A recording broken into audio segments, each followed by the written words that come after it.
Hello and welcome to the new series of Drishti IAS. I am Pooja Dwivedi, and in this segment today we are going to talk about the ongoing Ethiopian conflict. This topic is important from the perspective of prelims as well as from the perspective of GS Mains paper 1 and 2. And if we talk about prelims, you have to be very careful with the geography of this place, right? Moving on, let's talk about what are the topics of discussions that we are going to look at. First of all, we will talk about why news, which will be followed by, of course, the Ethiopian conflict. What is it? We will also talk about the Ethiopian conflict and what will India lose if the conflict continues to go on. We will talk about the Horn of Africa. Now, what has happened? The war has started to spill over in the adjacent regions of Ethiopia. So, the Horn of Africa, this particular region, will get destabilized if something to control it doesn't happen. We will also talk about the challenges which need to be overcome, that is the way forward. And in the midst of the segment, I am going to ask your pre-based questions. You have to tell me the answer in the comment segment. So let's proceed with why news. Why news? Because the WHO chief has said that it's his personal pain to see the ongoing conflict in his own country of Ethiopia, as his family and the rest of the Ethiopians are suffering a lot. Hundreds of thousands have been killed and hundreds of thousands have crossed borders into South Sudan and they are now refugees. So, let's talk about the geography of this place first. You have to be very careful with the geography. So, please remember the countries with which Ethiopia is sharing borders. First this is Ethiopia with its capital at Addis Ababa. And if we talk about the countries, it shares its borders with Eritrea, Sudan, South Sudan, then you have Kenya, Somalia, and of course, Djibouti. Djibouti is very famous because China has its military base over here, right? So, if we talk about Tigray region, where the conflict is taking place, it's the Tigray region here, and you have to remember this fact that this is the region which is the northernmost region of Ethiopia, and it shares a huge border with Eritrea, right? And also, if it happens that the question is which of the following countries Tigray shares its borders, then you can go for Sudan, and of course, you have Eritrea, right? So, we have covered this, and of course, Gulf of Eden is there, and Red Sea. So, be very careful with the geography. It could be asked in the prelims. Moving on, let's talk about what has actually went wrong in the entire process. Why is there a conflict? First, please look at this map which shows that Ethiopia. Now, if we talk about Ethiopia, you can see how it is different from Tigray region, right? So, if we talk about Tigray region, the government of Ethiopia, that is, the government has been in power over here. This is the federal government, federal republic, right? And the second one is the government federated regional state. And if we talk about this particular place, it's referring to Tigray. And what went wrong? We will go through the timeline. First, what is happening? Conflict is happening. And the conflict is between the government, the central government of course, and the regional forces, especially the TPLF, Tigray People Liberation Front, right? So, this is what is happening. I'm moving away. You can note it down or take a screenshot. So, fighting has been going on for almost since last couple of weeks, destabilizing the populous country in East Africa with reports of hundreds dead. When did it all start? Now, the conflict, if we talk about, the conflict started on 4th of November when Ethiopian Prime Minister Abiy Ahmed, what did he do? He ordered a military offensive against regional forces in Tigray, the TPLF. And if we talk about why, then he said that because there was an attack by the regional forces on the military base in Tigray, which were housing government troops, then only he had to resort to such step, of course. And then what happened? The escalation came after months of feuding between Mr. Abiy's government and the leaders of the Tigray region.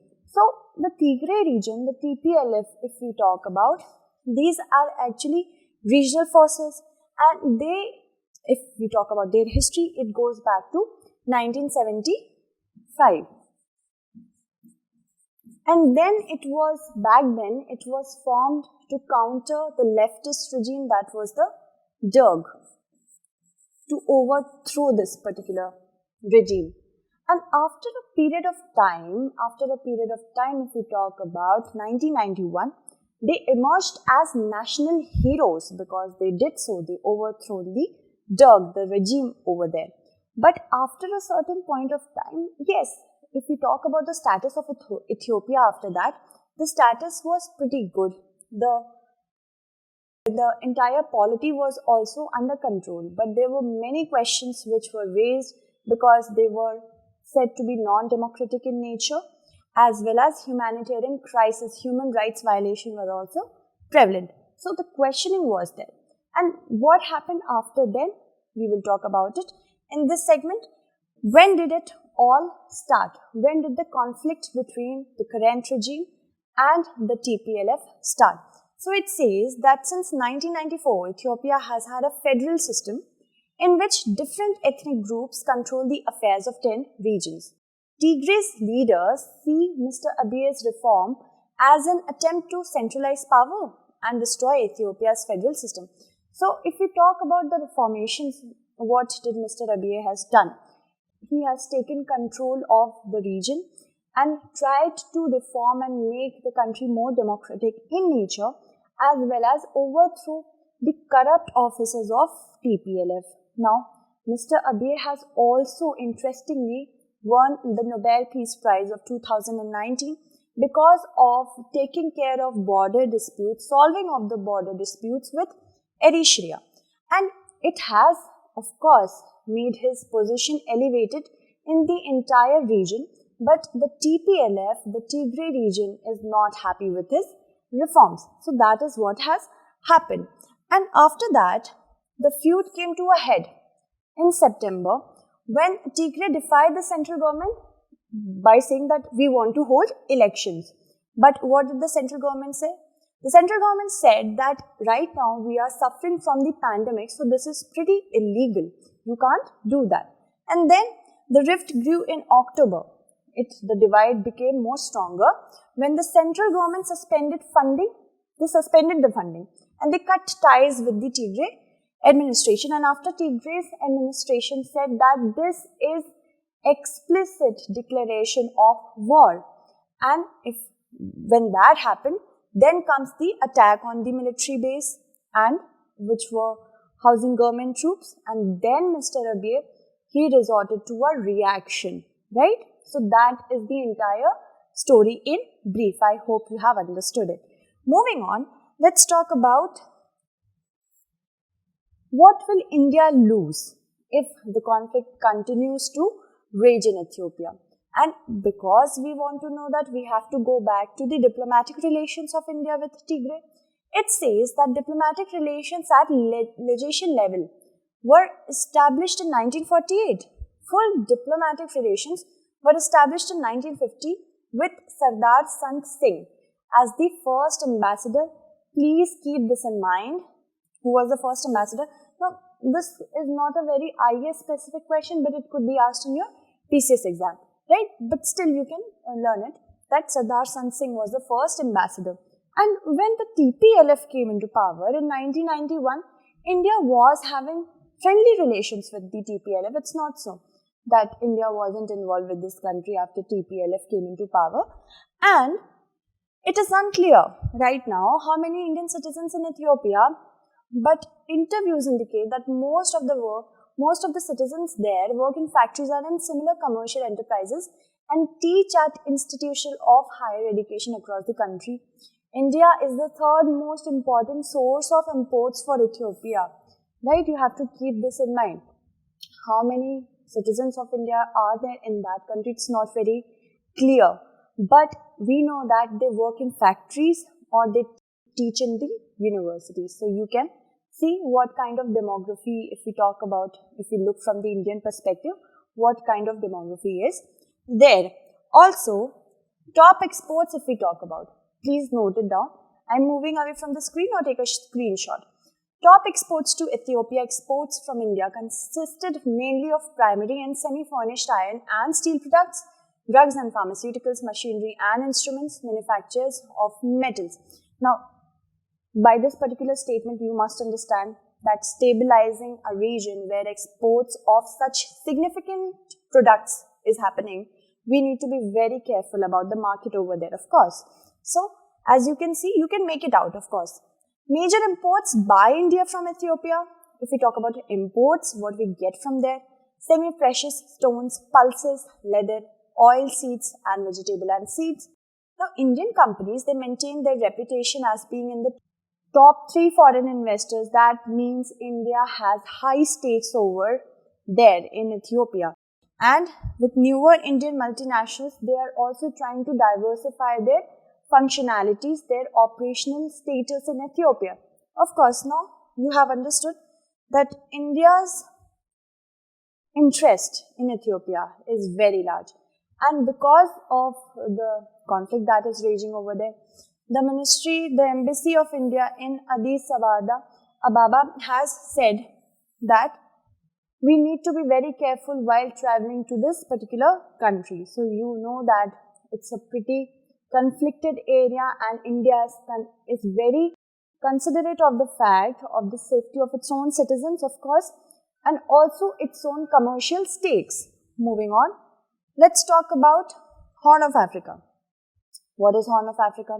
We have read about it, but do we know which countries? What is this entire concept of Horn of Africa?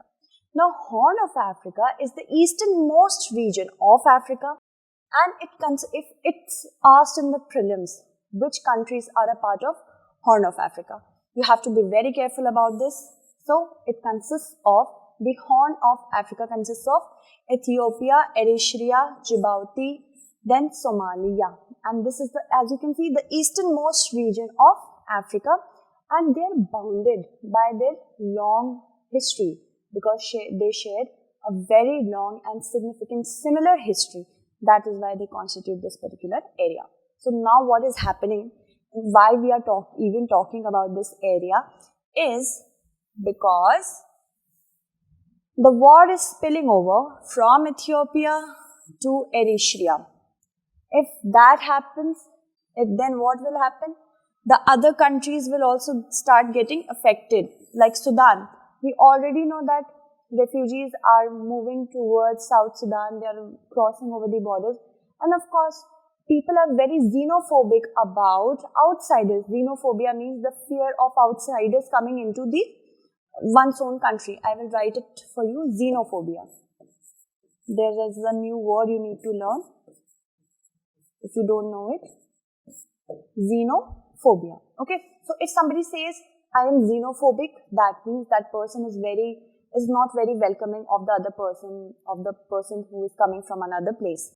Alright, so xenophobia is already there in this entire world right now, right?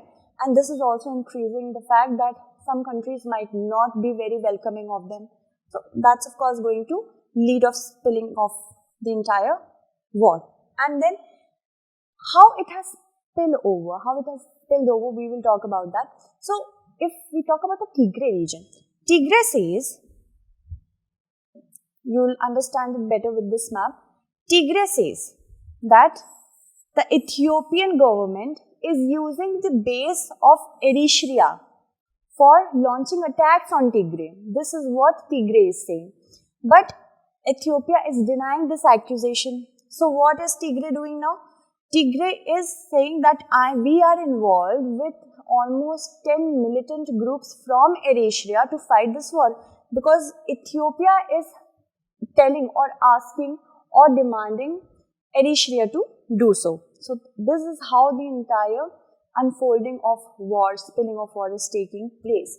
So this entire region is getting very upset because of that. And let's be more specific with these statements now. It says, the conflict escalated this week when Tigrayan forces in northern Ethiopia fired rockets across the border into Eritrea, claiming that Ethiopian government was using an Eritrean airport to attack Tigray here. Right? So, they launched an attack on Eritrea, Tigray region, because they were suspicious or they were very sure about the fact that Ethiopia was using Eritrea to launch attacks, right? The first thing. Second, it says that Tigrayan leader had said that over the past few days, his forces have been fighting 16 divisions of the Eritrean army. Beg your pardon, I said 10, but it's 16 divisions. Tigrayan leaders have also accused Eritrean forces of entering Ethiopia to support federal government in its fight against Tigray. And if we talk about what will happen with the entire Horn of Africa, and I will also tell you a very interesting fact about this region's stability for US, China and Russia as well. Very interesting. Is earlier this year, in the midst of Ethiopia's long-standing conflict with Egypt, there was a conflict with Egypt between Ethiopia and Egypt over the construction of Grand Ethiopian Renaissance Dam over the river Blue Nile. And Sudan had already founded itself forcefully in the spat. Sudan was in between Egypt and Ethiopia. So this is transnational in nature. Then Sudan and Egypt were engaged in joint military exercises. Now Sudan and Egypt and Ethiopia, of course, now there is an insecurity over here because the two countries are Egypt and Sudan. Now this may be seen as they're opposed to Ethiopia, right? And any involvement by Eritrea, any involvement if there is with Eritrea, because Sudan is already having border disputes with Eritrea. That means the entire Horn of Africa region is getting affected, right? You can see what is actually happening in the Horn of Africa. So I said that I will tell you what importance this entire Horn of Africa region holds for US, China and of course now Russia. So US and China, they have military strongholds in Africa. And if we talk about China, this is the country we must be very aware of.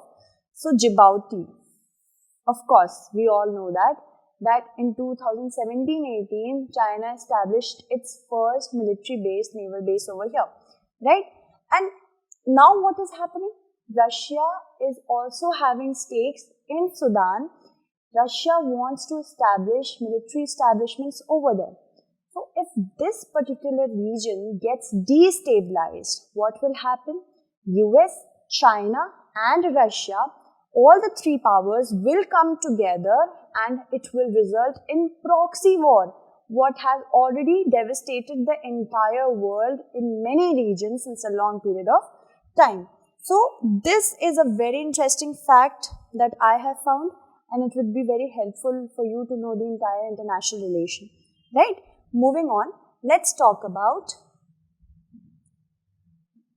yes, the UN has also said that the particular stability of this region is very much needed, right? This is his tweet. Moving on, let's talk about challenges.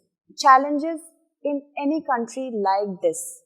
The biggest challenge is ethnic diversity. There are so many ethnicities, so many cultures. It is very hard for any country to harmonize those cultures, those ethnicities, because every ethnicity has their own culture, has their own set of rules. So some people have a set of rules, the other ones have another set of rules. If we don't harmonize it like what is happening in Ethiopia, that would be a cause of concern. That is a big challenge. And when it comes to ethnicities, there is my question for your prelims exam. The two Oromos and Amharas. I hope you can see it. Oromos and Amharas, these two ethnicities belong to which country? Please tell me in the comment segment. Alright, so we have already discussed it, that ethnic diversity is a big challenge for many countries, not only Ethiopia, Eritrea, it's also a challenge for India, right? And then, of course, ideological conflicts. Some of the people, some of the ethnic groups of this region of Ethiopia are Marxist, some are Leninist, So there is also an ideological clash. The biggest ideological clash that is happening right now is between the central government and the federal region government. So that is also a challenge. Then comes the resistance of centralization in Tigray region. Tigray region never was in favor of a centralized government. The polity structure is like that for them. So that's a big challenge, the biggest challenge I must say to overcome. And infiltration by certain Eritrean groups resulting in radicalization in Tigray. Many years back, because leftist groups used to enter Ethiopia's Tigray region, then only what has happened? Radicalization has happened. They were trained in arms, in conflicts, that is why it has happened. And also, very interestingly, there is, as we said, that spilling over of war is there, but why is it spilling over in the first place? Because Eritrea and Tigray, they are also engaged in a conflict. Because let's go back to the war of 1998 to 2000.